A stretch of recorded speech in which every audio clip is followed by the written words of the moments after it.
I have a very exciting surprise game to talk to you guys about today. We don't even know yet. It's our first ever review Doing it live. in a new genre that Brett has been very interested in over the years, and I'm continuing down this path of interest.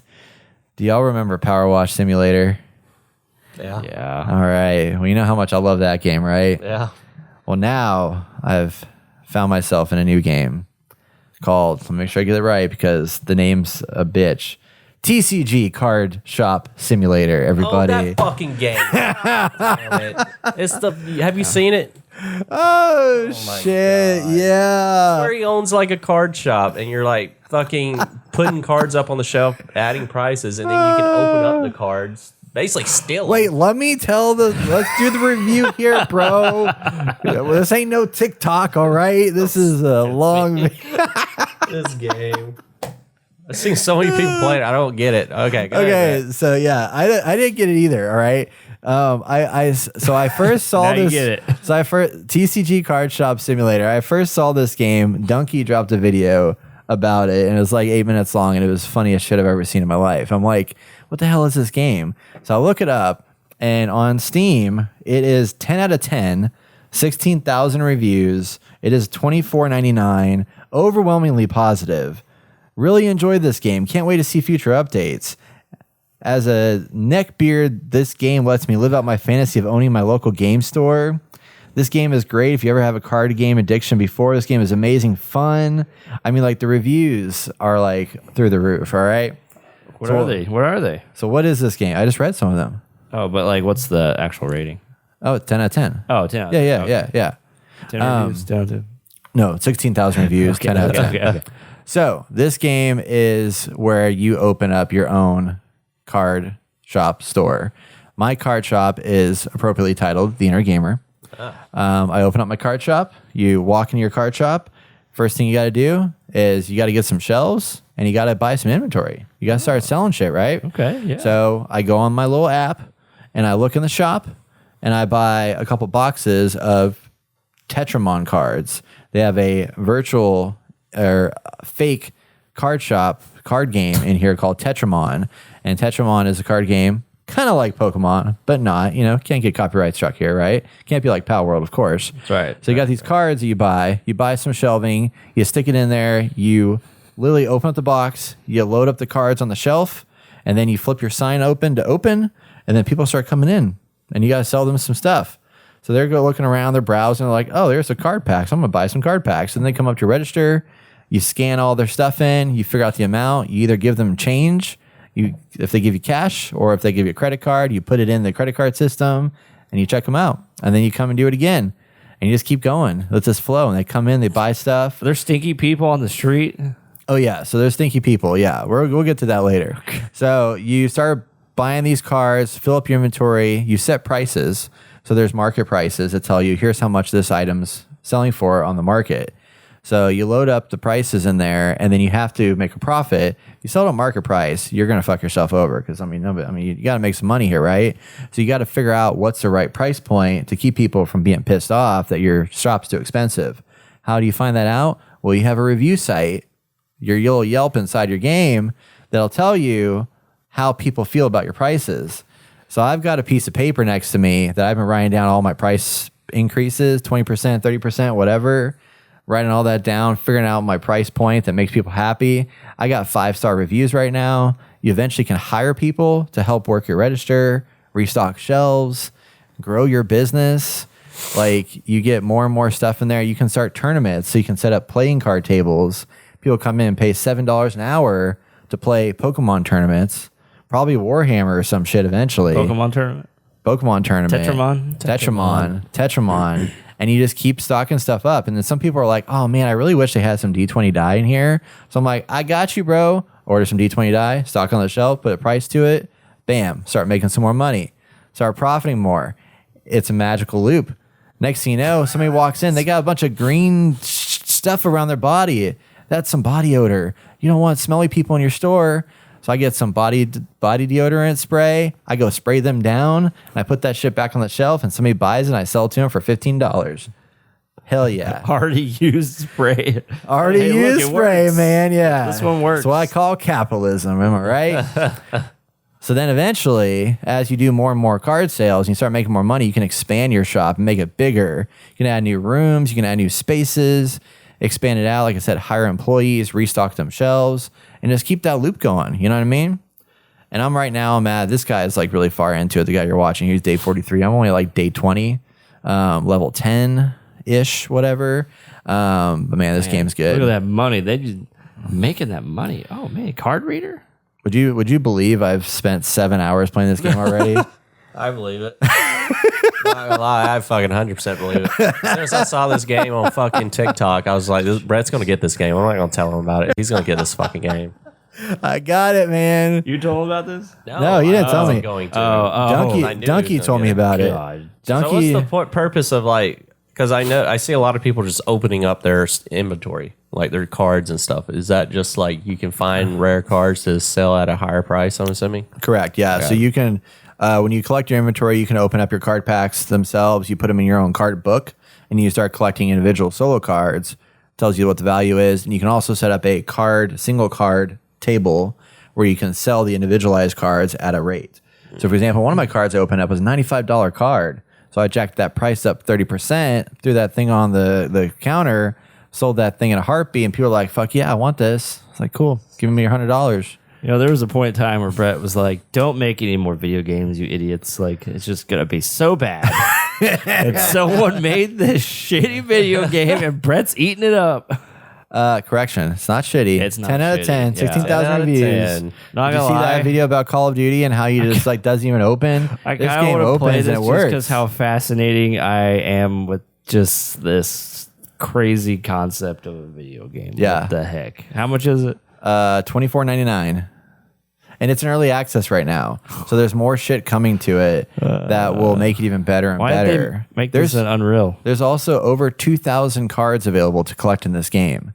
2,000 cards. It looks like they got the same artist to do all of them. Yeah, well, so what I found out actually is that there was a Tetramon card or Tetramon Battler game on the mobile phone this guy made originally.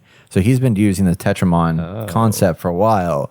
So he made a card battling game, and then he made another game that was like kind of like a light version of the simulator. And then he was like, I'm going to go full on Card Shop Simulator and bring this out and build it up. So like you can get like card sleeves to sell on the shelf. You can get big card boxes with different colors and sell those at different prices. You got your D20 dice, you got your body odor spray, you got you can get little plushies you can stick up on the thing. There's a whole bunch of inventory you can eventually buy. So you unlock the license to sell it first, and then you buy it from the store at a wholesale price, unbox it, put it on the shelf, and then sell it to people at a higher profit.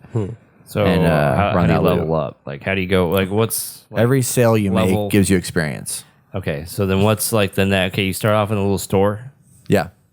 and then how do you go to the bigger store? So the bigger store is when you open up your shop. So there's 3 different apps there's a lot of apps in your phone. One app is to buy your inventory, and there's a certain level required to buy higher price inventory. So as you level up your character, you can then unlock new inventory that also requires money to unlock that license. And once you unlock that license, then you can buy that inventory. Same with shelving and stuff like that. That's from a different store app, and that unlocks new stuff over time. So eventually you can get like an air humidifier or air cleaner device you can just set up in the shop, and that will, just do its thing and let you pick it up in the shop. But then to expand your shop, you have another leveling system that as you unlock and level up your character, you can unlock like a new like I just unlocked a new corner that's literally like a 1x1 corner that I just put like shelving in to hold my inventory until I restock it. But eventually you can like add, you add more cubes to expand the walls, and then it creates new rooms, and then it opens up more areas based off of your level. And you get experience points for every single item you sell in the shop. And then the day runs from like, I think 7 or 8 a.m. until 9 at night. And you just like run the shop all day.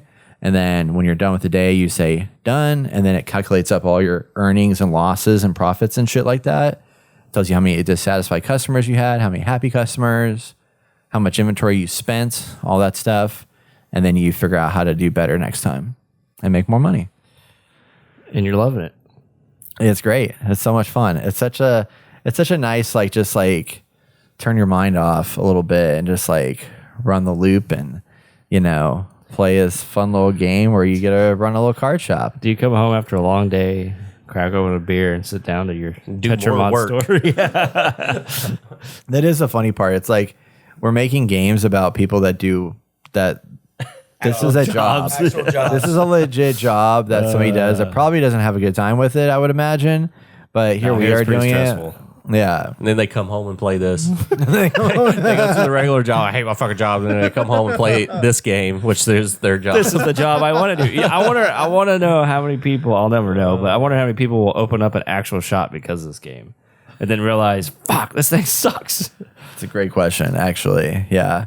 Open it, like, that does sound awesome and, like a great idea, but then you don't realize the business aspect of it. Well, so I've learned you don't make a lot of money in a card shop because I'm like at freaking shop level 10. I'm like, man, this shit's slow. Like I'll buy like a shelf for $400.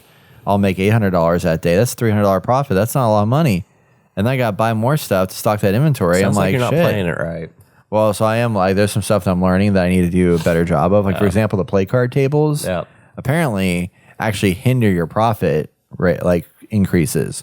Because the playing card tables, when they come in there, they see playing cards, they're going to go play cards and not going to buy inventory. Exactly. So I'm about to take my playing card tables out and be like, yo, go buy this expensive shit instead. Side note, that's why Warhammer doesn't allow people to come in and just play anymore. There you go. Like, the tables are mostly for some tournaments and then like showing people how to play the game. Yeah. And they want you I forgot, there's like a certain term they use for people who just come in and take up the salesperson's time. Lurkers, probably, or something like that. I don't know. But yeah, that's the whole thing. I was like, dude, it's true. Yeah. I've learned that's how it works in the game too. So I need to just go ask some local card shop owners and be like, yo, what's the most effective Take your Steam Deck source with him. of How can I do this? How can I be more profitable in this game? Waste his time. I don't know. I feel like there's like a push and pull because like you want people in the store. You want people other people coming in being like, oh, look, these people are having so much fun playing this game that I want to get into. Right. And if no one's playing the game and they just see it, they're just like, oh, okay. That's a balance. I don't know. It really is. But yeah, no, I mean, it's such a weird concept. Like these simulator games, it just blows my mind. I mean, there's like a simulator game out there for every possible thing in the world, but this one just like got some attention, and I read the reviews and I was like, people are high on this game, and like, I'm gonna pick it up. So literally the night we did the Pedicolis event, I came home that night, and it was funny because I'm gonna blame OG Austin for this, as a matter of fact. Nice. So we come home from the Pedicolis event, right? I'm home. Jason comes with me. We unload everything. I come in. I'm like, okay, it's like 10:30. Got another hour and a half I can stay up. And I see Mr. Perfect Teeth log on TCG Card Shop Simulator. So I messaged him and I was like, dude, I've been wanting to buy this game. And he was like, yeah, I saw the Donkey video for it. I was like, I saw the Donkey video for it too. And as I'm talking to him about this, I go and buy the game in that moment. So he was just starting the game. So I decided to start the game. So thank you, OG Austin, for also being the catalyst that led me to purchase this game and go down a rabbit hole of 7 hours playing TCG Card Shop Simulator. Okay, we needed him on this podcast to talk about it too. I know. We did. Phone him in. Right? Yeah, it's something else, man. Highly recommend. And he works at Barnes & Noble, so like he sells stuff all day, so he knows. So he gets it. So I mean, like, it's, there's something to this, I don't know. I think it's great. I think y'all should get it. Highly recommend. If you want to pick this up, it's on PC, early access. Is it multiplayer? Like, can we fight each other and like who gets most customers? That would actually be awesome if it was multiplayer. I would see other people's shops. If I could have a shop across from you and I sold Warhammer stuff, and we see who makes the most. Yeah. Go in there and steal your shit. Have you ever been to like a fast food restaurant and like you're sitting in the drive-thru line, you look inside and they have a screen up about their placement against other fast food restaurants? Okay, so I sometimes will go to Taco Bell late at night when I'm like, I'm craving or whatever, right? So I'll pull up in there and they have a monitor up on their screen that shows the time it took for each car in line, Yeah. and how long they've been sitting Oh, there. yeah. But then they have next to it a monitor that says downtown location, and it shows your average time to serve a customer rank against all the other stores in the Metroplex. And it's fascinating to look at because I was like, I never knew that was actually a thing, but it's like right there. So Yeah. like this location I go to is always like 10th to 15th of Yeah. all the stores. So they're kind of shitty apparently. That's why they tell you always like, hey, could you pull forward? Yeah. Because they don't want you. Yeah, that's actually, I didn't think about that. Yeah, they don't want you sitting there Sitting because there you're too affecting long. the timer. Yeah. So funny, man. That's Why did that come up? Huh? Why did that come up? Oh, because about us competing stores. Oh, yeah. okay. So we would have a monitor that lets us see We who's need- more profitable. we need this game put in like a dragon with competing stores, and so you can like hire people. Like you have people who just fall like are always at your store, right? And then you can hire them to like go over to the other store and cause havoc. So then they have to deal with that. Oh, that's actually a pretty And then good just idea. have like this like Well, battle of they did in Like a Dragon Infinite, or in the last Like a Dragon, they had a corporate business simulator where you would like set up, you would buy property and then have to hire people to run that property and then make money buying and selling, like, goods and whatnot. And then when you go up to get investors, it was like a mini game. You had to like fight them and like press a bunch of button mashy stuff to like convince them to invest in your company. And it was a whole thing. So they've definitely done that, something like this in some capacity. But yeah, it's fun, man. It's a good game. we just made a game right now. Yeah. Someone should make that game. $25. And then so in the game, they said it's going to be probably another year that it's going to be in here, but they're going to add new difficulty modes, decoration and playable trading card games, and then more tournament style things, all kinds of stuff. They got some ideas here, so it's very exciting.